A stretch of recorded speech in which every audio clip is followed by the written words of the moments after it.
Yo, what's up, guys? Welcome back to the channel. APW Sports signed in. And as we know, Myles Garrett has officially requested a trade from the Cleveland Browns. Now, the reasons why I personally believe that Myles Garrett requested a trade, we all know the Browns quarterback position is just something over the last few years they have not been able to solve. You have Deshaun Watson and his injury history, and he's looking like he's probably going to miss this entire season in 2025. And you still have that contract that is guaranteed to him. You had Jameis Winston not play very well. You have the injury history to Nick Chubb.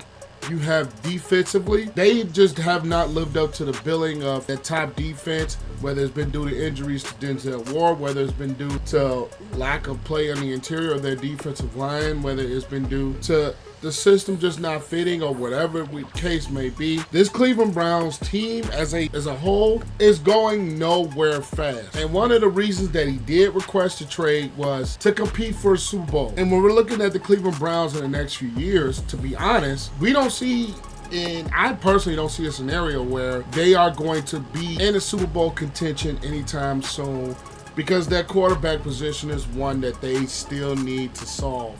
And with the injury to Deshaun Watson re-tearing his Achilles, and you do have a top draft pick, but it's just interested to see what you're going to do with it. And even if you do draft the quarterback is not going to be ready for at least 2 to 3 years to take your team to Super Bowl contention. Now, Myles Garrett is reaching the year 30 season, even though he doesn't turn 30 until after the 2025 season. He has 2 years left on his contract with no money guaranteed.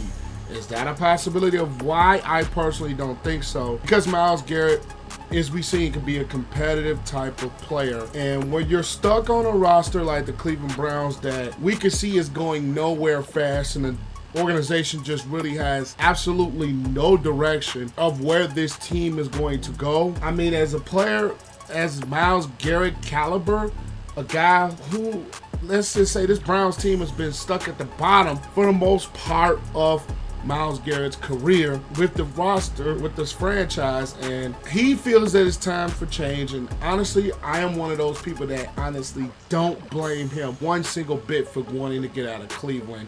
I don't blame him. And we have guys like Joe Benantonio who said if this team is going to rebuild, he's retiring. And it's looking like they are going to rebuild with the quarterback situation being what it is. And it's looking like they're possibly going to take a quarterback this year, or they may sign one in free agency, which I don't think they want to pay that money, especially with the Deshaun Watson contract looming, or if somehow they can figure a way to get out of that. At the end of the day, I personally don't believe the Browns wanted to deal him, but I think they're facing a position right now where they still don't want to deal him, but the way this team is going and the way this roster is going and the way things are headed and the holes that they need to fix, it's time for him to get out. It's time for both teams to part ways, and it's time for the Browns to give draft capital and to get assets back for Myles Garrett so they could just scrap and just rebuild this football team like, honestly, they really need to do. Now, there are some teams that I think could be in very good contention for him. Now, we're going to get this out the way. A lot of things have been Bengals, Ravens. Now, I will be honest with you. The Browns are not trading Myles Garrett, a player of that caliber, reigning defensive player of the year in 2023. There's no way in hell that they're going to trade him within the division. So we can just scratch those two teams off the list. One team that does have some interest that I think should pick up the phone is the Los Angeles Chargers. We're unsure of whether they're going to bring back Khalil Mack or whether they're going to lose him in free agency. On top of that, you have a guy like a Joey Bosa from the Ohio State University that just has the inability to stay completely healthy. He has been dealing with injuries throughout the most part of his career. The one thing that the Chargers do have, they have that quarterback situation figured out with Justin Herbert. They have a very good running game with Gus Edwards and J.K. Dobbins from the Ohio State University. When you really think about where this Chargers team could be headed with Jim Harbaugh leading the charge, this team was a playoff team. Now, they did get smoked by the Texans in the playoffs, but I think you adding a guy like a Myles Garrett to that defense with Derwin James, to that defense with Bosa, potentially Mack, if they lose him in free agency, I think it makes even more sense to try to call to get Myles Garrett. You do have a very good offensive line on the Chargers side, so you don't have to really do too much to shore that up. I think if you shore up a few more things, of course, wide receiver position with the Chargers, get a hold for replacement of potentially losing Khalil Mack, and you got a Chargers team that's right there competing for playoff spot and right there could potentially grow into a Super Bowl contender. I think a guy like Myles Garrett would be a good fit for them. Now, another team that is going to be a good fit, and another team that I know people that watch this channel religiously or consistently want me to talk about, my Chicago Bears. I will say this, the first thing is first with this Bears team is that shore up that damn offensive line. If the Bears are able to shore that up in free agency with some signings, I think Myles Garrett does make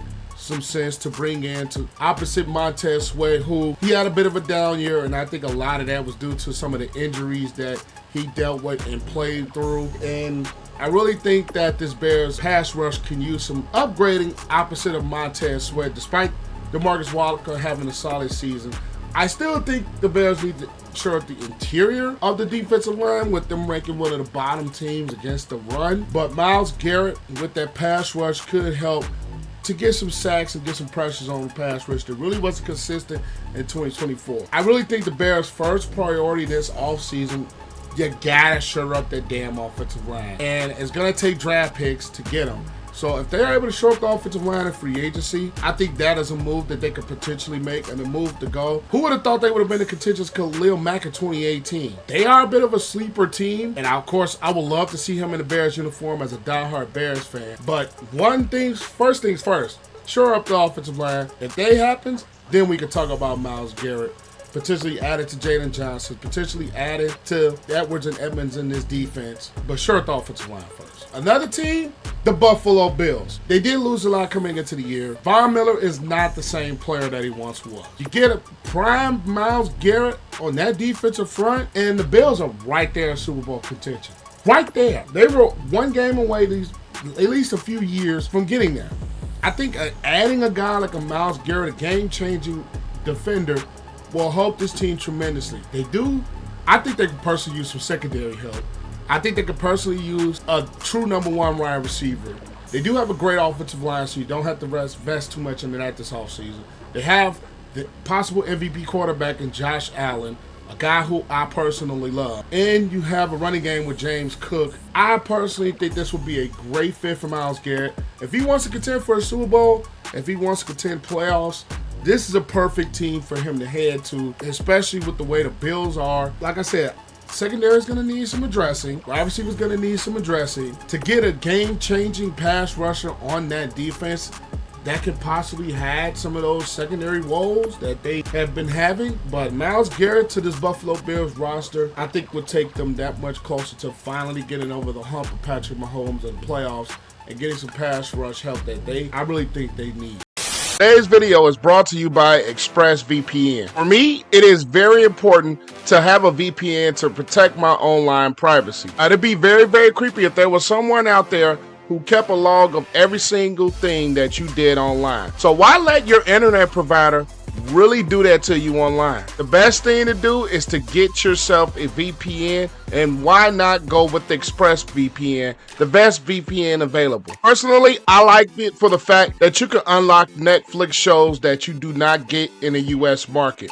Now, one show that I've started to get myself into is Brooklyn Nine-Nine. You search Brooklyn Nine-Nine in the US, doesn't come up, but you can switch your location to Canada, and you can research Brooklyn Nine-Nine again, and bam, it pops up right then and there, and you can catch up on your episodes of Brooklyn Nine-Nine. Now, if you click the link in the description below, you will get 3 free months of ExpressVPN. Just by clicking the link below and you sign up today, you will get 3 months free of ExpressVPN. All you have to do is click the link down below, and you will get ExpressVPN. Now, let's just get back to the video. Another team is the Green Bay Packers. As much as I would hate to see him in the Green Bay Packer uniform, that defense, I think, is going to continue to get better. Rashawn Gary, and you pair Myles Garrett on the opposite side of him. They already have the quarterback of Jordan Love. Yes, they can use some wide receiver help with the injury to Christian Watson and the unsure of the rest of the guys on the roster. I think their wide receiver position is deep, but it doesn't have that top tier, so I think you use some help there. Whether they're going to retain Jair Alexander was another question. They do have a solid offensive line. They do have a running game. Like I said, they got the quarterback. If you get an opposite pass rush against Deshaun Garrett and you have Myles Garrett on the other side, that is going to be very dangerous and a very formidable thing for teams to stop. And they do have a younger linebacker in Quay Walker, who I think is a very good football player. And you have Xavier McKinney at that back end. So if you get a guy like a Myles Garrett on that Packers defense, I think that takes this team yet up another level. As much as I would hate to see it, it makes perfect sense. Another team sticking into the division, the Detroit Lions. Now, we know they've had a ton of injuries, 13 guys on injury reserve. Are you sure Hayden Hutchinson is going to be fully healthy coming into the season? You still have him on a rookie deal. You still have one of the best offensive players or rosters with Goff, Montgomery, Gibbs, St. Brown, Jameson Williams. Very good offensive line. Your changing coordinators could switch things up a bit. But when we're talking about the Detroit Lions defensively, they were just unhealthy. When you get Anzalone back healthy, if you get Houston in the middle back healthy, if you get a guy like Hutchinson back healthy, and you pair Myles Garrett on the opposite side of him, this Detroit defense just becomes that much more formidable. And I think if he wants to contend to win, this will be a good team to go to. He has the culture with Dan Campbell. This team, I think, is just a couple of moves away and health away from getting themselves back into that Super Bowl contention window, back into that playoff every year type of thing. But with a few moves made, I think defense will be getting another pass rusher to get Hutchinson and then him, because they struggle, even acquiring Shadarius Smith, they really struggle to get out the quarterback. So if you get Hutchinson and Myles Garrett, that is going to be tough for teams to block. And the last team I have on this list personally will be the Washington Commanders. I think this is the match made in heaven. You have Deron Payne and Jonathan Allen on the interior. You have the quarterback situation looks like it's solved with a guy like a Jaden Daniels. You have Dan Quinn, whose defenses have been typically known to get after the quarterback. So if you add a pass rusher on the edge, like a Myles Garrett, that would be the perfect fit for this defense. With Bobby Wagner in the middle, even though he's a little older, he's still playing some good football. It can shore up some secondary a little bit, even though Marshawn Lattimore from The Ohio State University was acquired. I think this will be a match made in heaven, and I will take the Commanders up to another level to compete right there with the Eagles, to compete right there with the teams in the NFC. If they were able to get a guy like Myles Garrett to pair with Allen, to pair with Payne, that would be so much for offensive lines to block. It's like, which guy are you going to stop? Which guy are you going to try to double team? Because you double team one, somebody else is getting free. And Myles Garrett, a free rusher, on that Commanders front, I think that's a match made in heaven. They already went to the NFC Championship game with Jaden Daniels. So who knows if they get Myles Garrett, the sky can be the absolute limit for the Commanders. But those are all the teams I have. If you have a team that I possibly missed, leave them in the comments below, and I will catch you guys in the next one. Peace.